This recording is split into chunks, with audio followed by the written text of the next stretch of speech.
Hello friends, welcome back to S Y K creator. So आज हम बहुत basic चीज़ सीखने वाले हैं जिसका टाइटल है रेज्यूमे वर्सेस सीवी। बहुत सारे लोगों को मतलब इसमें बहुत डाउट होता है कि दोनों में डिफरेंस क्या है बेसिक सी चीज़, बट डाउट होता है कहीं ना कहीं। तो मुझे ऐसा लगता है कि लगा कि क्लियर करना चाहिए, तो आज मैं उसी के बारे में डिस्कस करूँगा, है ना। तो करिकुलम वाइट और वर्सेस रेज्यूमे, है ना। तो दोनों में डिफरेंस क्या है, तो अपन सिंपल तरीके से समझते हैं। सिंपल डिफरेंस जो रियल वर्ड से रिलेट करके मैं बताता हूँ आप लोगों को। तो जो रेज्यूमे होता है वो जॉब के लिए, रेज्यूमे पहली बात तो ये ध्यान रख लो कि मैक्सिमम बहुत ज़्यादा से ज़्यादा 2 पेज का होता है, उससे ज़्यादा नहीं होता। बहुत ज़्यादा जनरली 1 पेज का ही रखते हैं, जनरली 1 पेज का ही रखते हैं, है ना। सबसे पहला पॉइंट रेज्यूमे के लिए मार्क कर लो। तो रेज्यूमे 1 पेज का होता है ना। ज़्यादा से ज़्यादा बहुत ज़्यादा हुआ तो 2 पेज में चला जाता है, बाकी 1 पेज का ही रखना चाहिए।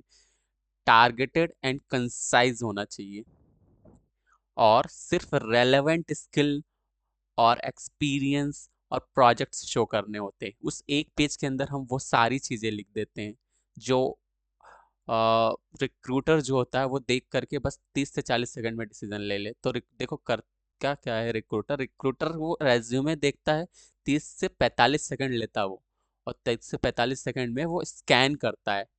अगर उसकी स्टैंडर्ड इंडस्ट्री के हिसाब से चीज़ें सही आ रही है ना, मैच कर रही है, जो भी उसका ऑर्गेनाइजेशन है आपके स्किल मैच कर रहे हैं, तो वो उसको शॉर्ट लिस्ट कर देता है। तो ये ऐसे काम करता है, और एटीएस भी कुछ ऐसे ही काम करता है। अब बात करते हैं करिकुलम वाइटे, है ना। अब जो सीवी होता है वो सीवी दो, मतलब मिनिमम 2 पेज और मैक्सिमम 4 पेज, मतलब 4 प्लस का भी हो जाता है। तो सीवी जो होता है ना, पूरी आपकी डिटेल्ड हिस्ट्री होती है, आपके बारे में पूरी डिटेल्ड हिस्ट्री को बोलते हैं सीवी। एकेडमिक हो गया, आपका रिसर्च हो गया, इंटर्नशिप हो गया, जितने भी आपके सर्टिफिकेशंस हैं वो सब चीज़ें हो गई। ठीक है, तो ये होता है सीवी। मोस्टली क्या होता है, एकेडमिक, रिसर्च और टीचिंग और गवर्नमेंट। अगर आपने पीएचडी करा है, तो वो सारी चीज़ें आप शो कर सकते हो अपने स्किल को और एक्सपांड वर्जन में, और ब्रीफली एक्सप्लेन करते हो आप सीवी में। तो प्राइवेट सॉफ्टवेयर जॉब में रेयरली आस्क, मतलब बहुत कम प्राइवेट सेक्टर में सीवी वगैरह मांगते हैं। ठीक है, और जो इम्पोर्टेंट सच है वो जान लो। इम्पोर्टेंट सच ये है कि इंडिया में, भारत देश में, आईटी कंपनी या फिर और अदर इंडस्ट्री, इंडिया में लोग बोलते सीवी हैं, बट बट एक्चुअल में वो रेज्यूमे चाहते हैं। वो बोल तो देते हैं सीवी, बहुत सारे लोगों को डिफरेंसेस नहीं पता होते। और तो मैं वही आज आपसे क्लियर करना चाह रहा था। तो एचआर अगर बोले कि सेंड सीवी, तो एक्सपेक्ट करना कि वो आपसे रेज्यूमे ही मांग रहा है 1 पेज का, है ना। तो जो प्रोफेशनल लोग होते हैं वो शायद इन बातों को समझते हैं, बट वही है कि एचआर मतलब 1 पेज का रेज्यूमे ही चाहता है कि आपके 1 पेज में सारी चीज़ें डिफाइन हो जाए। तो तुम्हारे मतलब बस तुम्हें ये चीज़ें समझना ज़रूरी था। आई आई थिंक, आई होप कि मैंने बहुत बेटर वे में समझाया सीवी वर्सेस रेज्यूमे, है ना। 1 to maximum 2 pages resume, and to minimum 2 to 4 pages, है ना। 4 प्लस भी हो जाते हैं सीवी के लिए। तो अब मैं बताता हूँ कि रेज्यूमे जो है 1 पेज का होना चाहिए, और आपका रेज्यूमे जो है वो उसका रीनेम वर्जन कैसा होना चाहिए, मैं भी ये भी बताता हूँ आप लोगों को। रुको, मैं आपको लिख करके बता देता हूँ ताकि और आपको क्लियर होना चाहिए। ये भी डाउट होता है लोग गलती क्या करते हैं, ये बताना बहुत ज़्यादा ज़रूरी था मेरे लिए, है ना। मैं यहाँ पे लिख देता हूँ जहाँ पे मेरा नाम लिखा है, ठीक है, यहीं पे लिखता हूँ।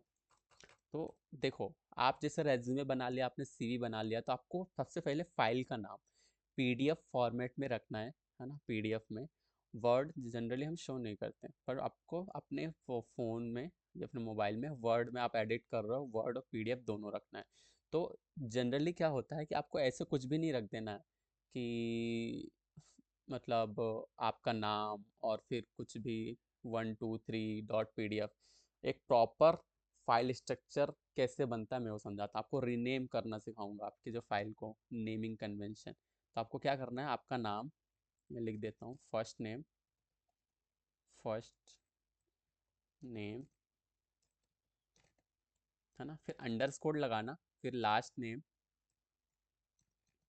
ठीक है, फिर अंडरस्कोर लगाना, है ना। फिर रेज्यूमे डॉट पीडीएफ भी लिख सकते हो, है ना, रेज्यूमे फिर डॉट जो भी पीडीएफ फॉर्मेट है आपका, है ना। ऐसे डॉक में तो डीओसीएस जो भी आपका एक्सटेंशन है वो।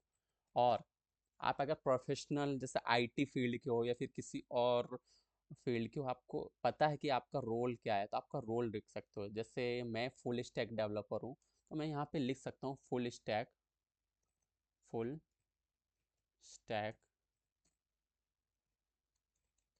ऐसे लिख सकता हूँ फुल स्टैक, है ना, सॉफ्टवेयर इंजीनियर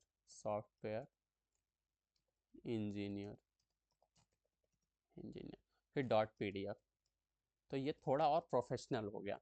बाकी आपको नहीं समझ में आ रहा कुछ भी तो आप कुछ मत करना, सिर्फ आपको first name dot last name, है ना, sorry, first name underscore last name underscore resume dot PDF, बस ऐसे आपको रीनेम करना है। ये प्रोफेशनल वे होता है। और जो आपकी मेल आईडी भी बनती है ना, वो भी ठीक है, ये तो रेज्यूमे वर्सेस सीवी के लिए था।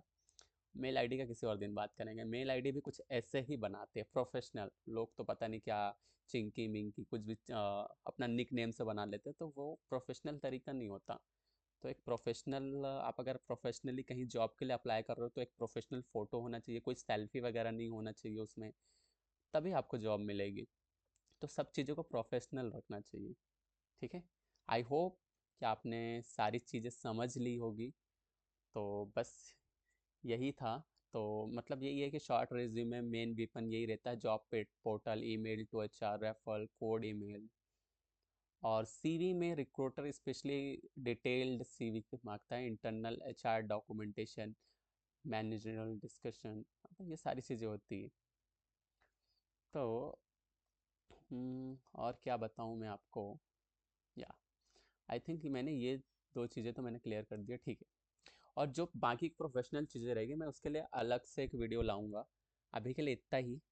और कुछ भी समझ में नहीं आ रहा, कुछ भी डाउट हो अभी भी, तो आप कमेंट बॉक्स में ओपन है, कमेंट बॉक्स ओपन है, उसमें कमेंट करके आप पूछो कि सर मेरे को ये दिक्कत है, मेरे को ये प्रॉब्लम है, इसको मैं क्या करूँ। आपको किसी भी चीज़ से कुछ भी रिलेटेड एनी प्रॉब्लम है ना, तो आप बस कमेंट कर दो किसी भी चीज़ के ऊपर, मैं उसके ऊपर 100% वीडियो लाऊंगा, ठीक है।